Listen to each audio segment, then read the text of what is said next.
दरवर्षीप्रमाणे यंदाही बहिरीनाथाच्या यात्रेला म्हणजेच भैरोबाच्या यात्रेला मी गावी आलो होतो.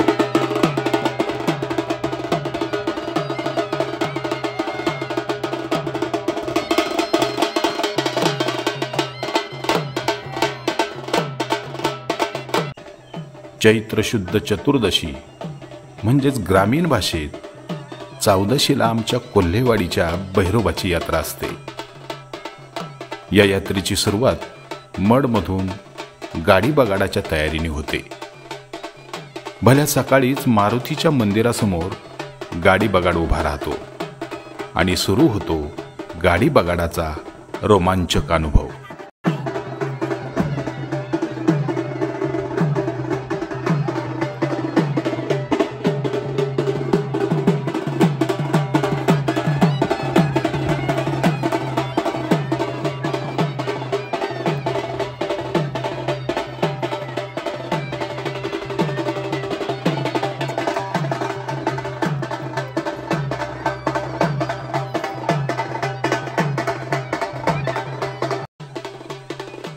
चार बैलांच्या मदतीने कोल्हेवाडीच्या भैरोबाला गाडी बगाड नेण्याची सदाकाळ घराण्याची पुरातन परंपरा आहे. आजही ही प्रथा मोठ्या भक्तिभावाने आणि उत्साहाने पाळली जाते. मारुती मंदिराच्या समोर गाडी बगाडाच्या झुलत्या दोरावर बसण्याचा रोमहर्षक अनुभव मी सुद्धा घेतला. खरं तर इतर ठिकाणी असलेली गाडी बगाडाची प्रथा आणि आमच्या इकडची प्रथा यामध्ये खूप फरक आहे. इतर ठिकाणी बगाडाला एकच बगाड्या बांधलेला असतो. त्याला ती संधी फार नशिबाने मिळते. बगाडाला बांधल्याने त्याच्या मनातील इच्छा पूर्ण होतात. पण आमच्या गाडी बगाडाला एकाच वेळी 2 माणसांना त्यावर बसण्याची संधी मिळते आणि एखाद्या पाळण्यात बसल्याचा अनुभव त्यांना घेता येतो.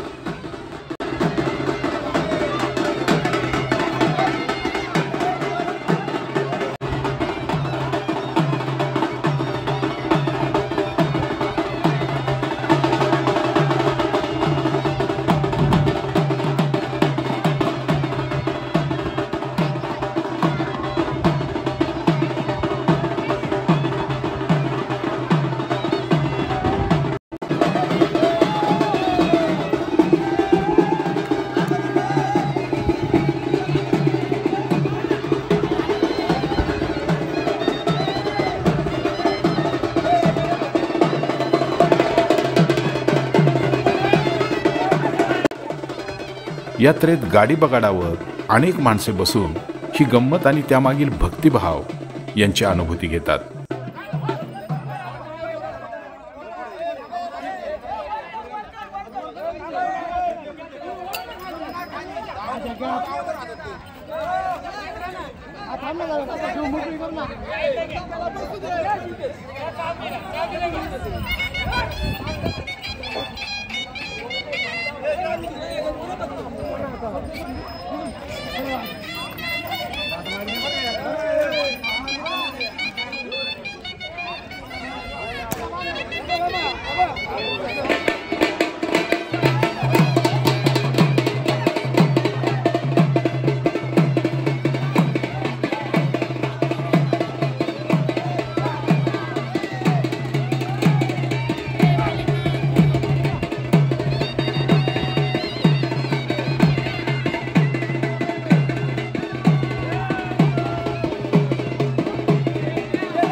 मडमध्ये गाडी बगाड फिरवून झाला की 10-12 किलोमीटर अंतरावर असणाऱ्या कोल्हेवाडीच्या भैरोबाच्या ठाण्याकडे हा गाडी बगाड 4 बैलांच्या मदतीने ओढून नेला जातो।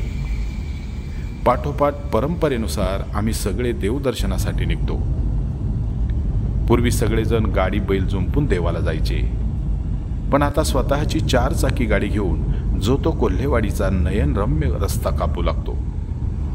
पूर्वी धरण नव्हते तेव्हा मोठमोठ्या गव्हाळ्यांमधून बैलगाड्या धुराळा उडवत भैरोबाच्या दिशेने पळायच्या, पण आता बंधाऱ्यावरून 4 चाकी गाड्या वेगाने निघतात आणि भैरोबाला येऊन पोहोचतात।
कोल्हेवाडीला येऊन पोहोचले की भैरोबाच्या जाळीसमोरील मोकळ्या जागेत गाडी बगाडाचा रोमहर्षक खेळ पुन्हा सुरू होतो।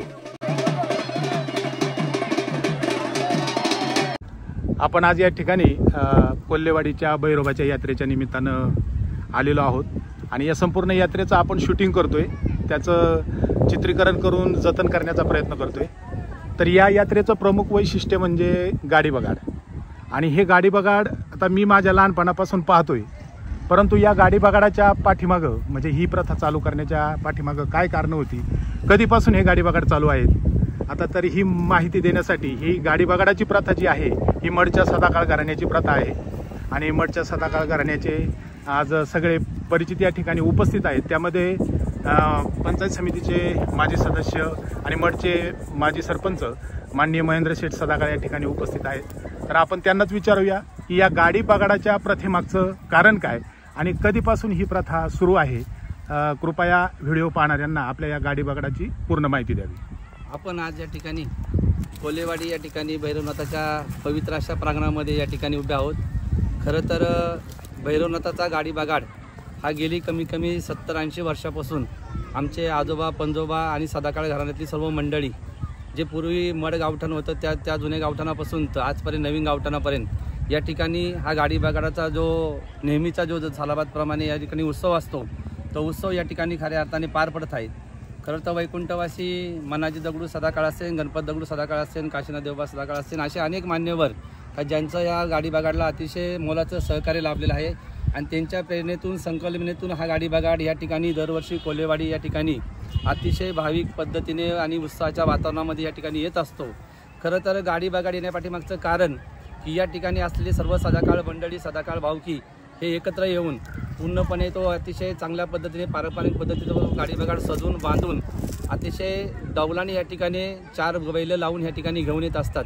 आणि त्याच्या पाठीमागचं कारण एवढंच आहे की या ठिकाणी असलेले सर्व सदाकाळ मंडळी असतील किंवा गावातली सर्व मंडळी असतील यांच्या सुखशांतीचा संदेश आणि त्यांना भविष्यामध्ये कोणत्या प्रकारची अडचण येऊ नये अशा प्रकारची मागणी या ठिकाणी भैरवनाथाकडे येऊन करतात.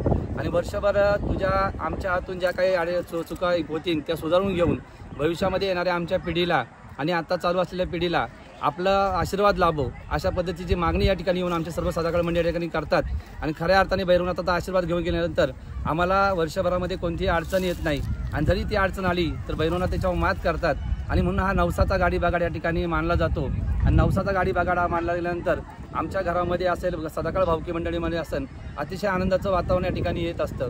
आणि याच्यामधून आम्हाला ह्या गाडी बगाड इथे आणल्यानंतर आम्हाला अतिशय सुख समाधान या ठिकाणी लाभतं. मला अजून एक प्रश्न विचारायचा आहे की मड ते कोल्हेवाडी बरंचसं अंतर आहे आणि मग गाडी बगाड ज्या वेळेला मडवरनं कोल्हेवाडीला आणला जातो, बऱ्याच लोकांनी असं मला प्रश्न विचारला की तो गाडी बगाड तुम्ही गाडीमध्ये का आणत नाही, तर याच्या मागं काय कारण आहे? कसे सर, गाडी बगाड हा जर 4 बैलांनी या ठिकाणी आणला तर त्याच्या आणण्यापाठीमागची ऊर्जा ही वेगळी असते. त्याच्यामधला असलेला आनंद हा वेगळा असतो. तोच गाडी बगाड जर आम्ही गाडीमध्ये आणला तर त्याच्यामध्ये आणण्याचा भावना या ठिकाणी मनामध्ये चांगली राहणार नाही किंवा त्याच्यामधला आनंद आम्हाला मिळणार नाही.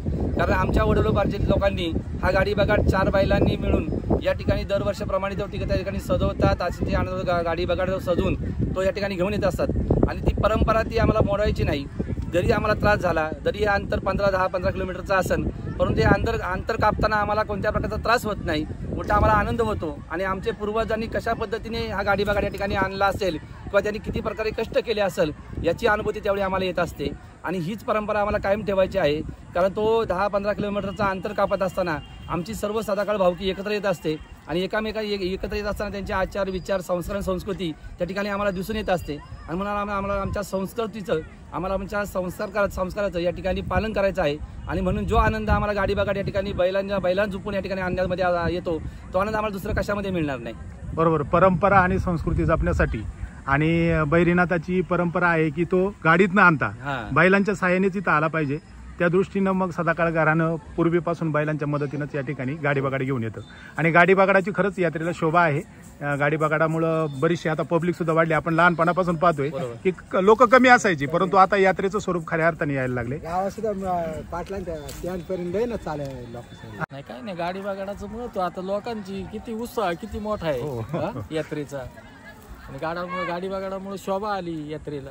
गाडी बगाड म्हणजे पूर्वीपासून चाललेलं आहे आणि पिढ्यानपिढी चाललेलं आहे. म्हणजे बैलांकूनच शोभा येते, गाडीत आणण्यात शोभाच नाही.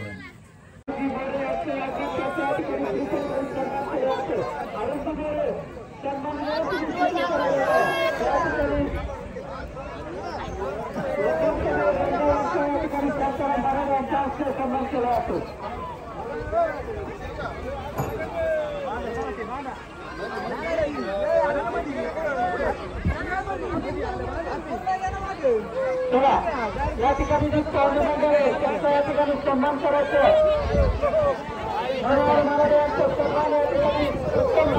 सामाजिक कार्यकर्त्यांनी करायचं. समितीचे शिवा शिवा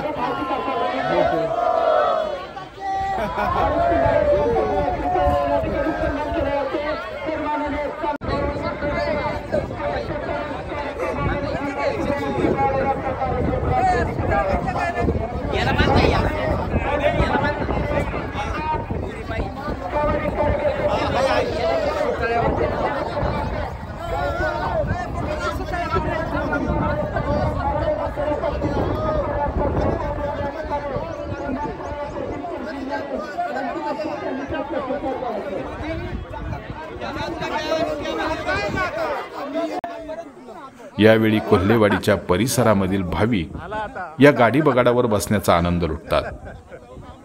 दूर जंगलात भैरवाचे ठाणे असल्याने पूर्वी या यात्रेला फारशी गर्दी व्हायची नाही. फक्त सदाकाळ घराण्यातील सगळे सदस्य आणि गावातील ठराविक मंडळी या यात्रेला हजर असायची. पण आता या यात्रेसाठी कोल्हेवाडी आणि आजूबाजूच्या परिसरातून भरपूर लोक येतात. पूर्वी येथे एकही दुकान नसायचे. आता मात्र भैरोबाच्या ठाण्यासमोरील मैदानात वेगवेगळ्या दुकानांची अक्षरशः गर्दी फुलून गेलेली असते. सदाकाळांचा ग्रुप दिसल्याशिवाय काही म्हणजे त्याला उठावच येत नाही. आम्ही अरे वा वा आल्याशिवाय तर मजाच नाही बाबा. योगायोग म्हणायचा. अरे वा. हा हा चालू झालं.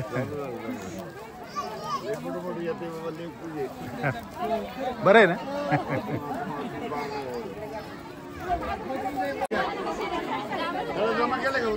नाही अजून आज गेलेच नाही.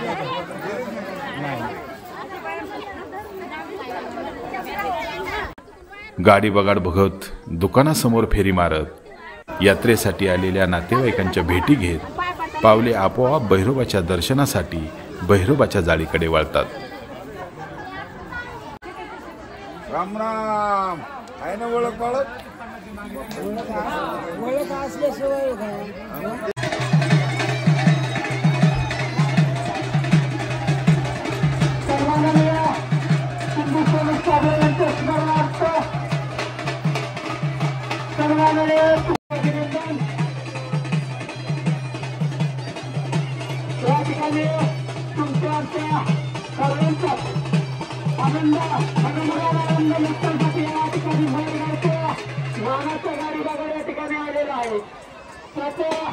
नियोजन करणारे नेतृत्व करणारे जुन्नर पंचायतचे माजी पंचायत समिती सदस्य आमचे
भैरोबाचे दर्शन घेताना मन अगदी भक्तिभावाने भरून जाते.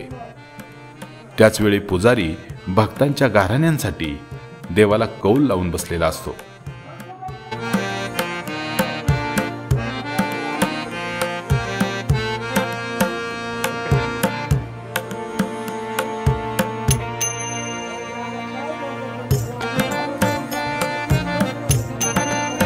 ते दृश्य बघत शेरणीचा प्रसाद घेत आणि देवाचे आशीर्वाद घेऊन आम्ही सगळेजण बाहेर येतो.